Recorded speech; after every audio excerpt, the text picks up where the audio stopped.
What's the story of U.S. over the next 100, 200, 300 years?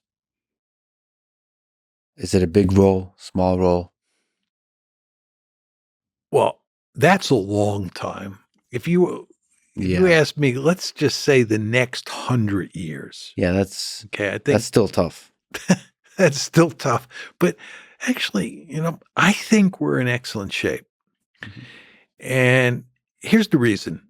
Going back to the beginning of our conversation, you asked me, about power. And I told you the two principal building blocks of power Mhm. are population size and wealth. Mhm. Okay. And therefore, you want to look around the world and you want to look at what you think the demographics are of countries like Britain, the United States, Iran, China, Russia. Pick your country moving forward, right? What do the demographics look like? And how wealthy of those are those countries likely to be?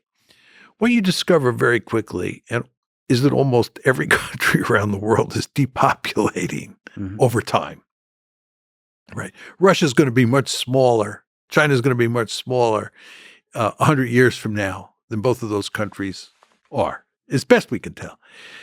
The United States, American women are not having lots of babies these days. No question about that. But we have immigration. We're an immigrant culture. You're a perfect manifestation of that. You're perfect. You're now an American. That's wonderful. Yeah. We need more people like you, right? Mm-hmm. So when I hear Donald Trump and others arguing that immigration's a terrible thing, this is ridiculous. Immigration is what made us great, right?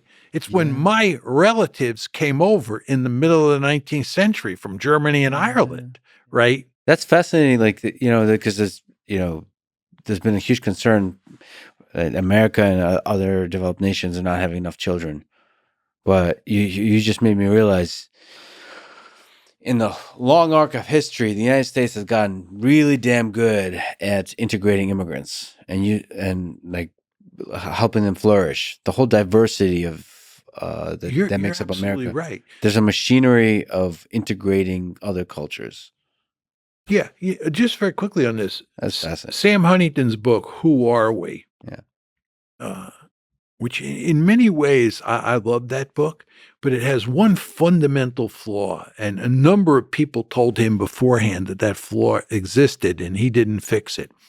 But Sam argues in the book that we have large numbers of Hispanics in this country. And we're doing a very poor job of integrating them into the mainstream. And they're not becoming Americans. And because many of them are concentrated in the southwest of the United States, unlike other ethnic groups that were spread out all over God's little green acre, right, we're going to have this cohesive group of Spanish-speaking Americans, right, who are going to want to break away. And the United States is no longer going to be, a reasonably coherent nation state. He's wrong. All the evidence is that Hispanics are integrating into the American mainstream more quickly and more effectively than the European immigrant groups that came starting around 1835. If you look at immigration from Europe into the United States, leaving aside the original WASPs who came over and founded the place, the immigrants start coming in large numbers in 1835, and we really don't shut the door until 1924, right? This is a crude overview. Starting in 1835 and running up till about 1885, it's mainly Germans and Irish. That's why Germans are the largest ethnic group to ever come to the United States, and the Irish are right behind them. These are the European ethnic groups we're talking about. Then starting in 1885, Poles, Jews, and Italians start coming, right? And the Germans and Irish keep coming. And this is why Ellis Island is opened. I think it's 1893. Ellis Island is opened because Castle Garden in New York, which had handled all the previous immigrants coming across the pond, Castle Garden couldn't handle them all. So they opened up Ellis Island. That's why somebody like me, I can't find my distant relatives' records in Ellis Island because they came through Castle Garden, right? Whereas lots of Jews I know, lots of Italians I know, they can find their relatives' records in Ellis Island because they came through Ellis Island. The point is, you had all these immigrants who came in roughly between 1835 and 1924 when we shut the gates. It was the only time we've ever really shut the gates in a meaningful way, right? And this is what made America great, right? All these people, and they made lots of babies, right? So in some sense, make America great again means getting more immigrants in. Well, we opened the gates again in 65. Closed them in 24, opened them in 65. I'm oversimplifying the story here because we didn't completely shut them. We almost completely shut them in 24, opened in 65. And we've had huge numbers of immigrants flowing in. Yeah. These immigrants who have been flowing in since 65 are not Europeans. They're not mainly Europeans. They're mainly Hispanics and Asians. If you look at those Hispanics and Asians, they're integrating into the American mainstream at a much faster and more effective clip than was the case with those immigrants who came in the 19th century and early 20th century. The Irish, oh my God, they were treated horribly. There's a book, a very famous book that's been written called When the Irish Became White. Just think about the title of that book. Yeah. There was discrimination against all these groups, right? And the worst discrimination, of course, was against Chinese Americans, right? But we've gotten much better.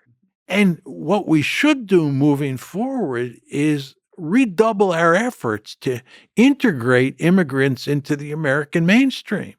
Hispanics, Asians of all sorts, because the fact is that America is rapidly reaching the point where it's not going to be an all-white country, right?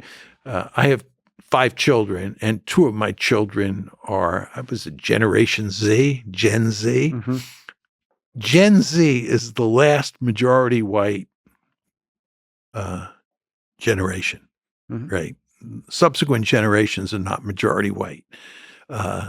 So for anybody who's bothered by this, I'm not bothered by that, but for anybody who is bothered by this, they better get used to it because Americans aren't making enough babies that we can continue to grow population-wise in a robust way. So we need immigration, and we're an immigrant culture. And this is a great virtue. It has been a great virtue over time. It should be a source of hope, not worry. That's my view. And America, when it works, is a place that is very attractive to immigrants, and immigrants can do very well here. And then the real key moving forward is intermarriage, right? And you have a huge amount of intermarriage, right? Somebody was telling me not too long ago that the highest intermarriage rates in the United States are among Asian women, Asian American women, Asian women, and Anglos. Right. And I say, wonderful. Great. Yeah. No, the more love is the fastest way to integrate. Yeah. Well, what you want to do is you want to eliminate difference. Yes. Right. You want to eliminate difference. Right. It's like, people who say I'm an anti-Semite. Right.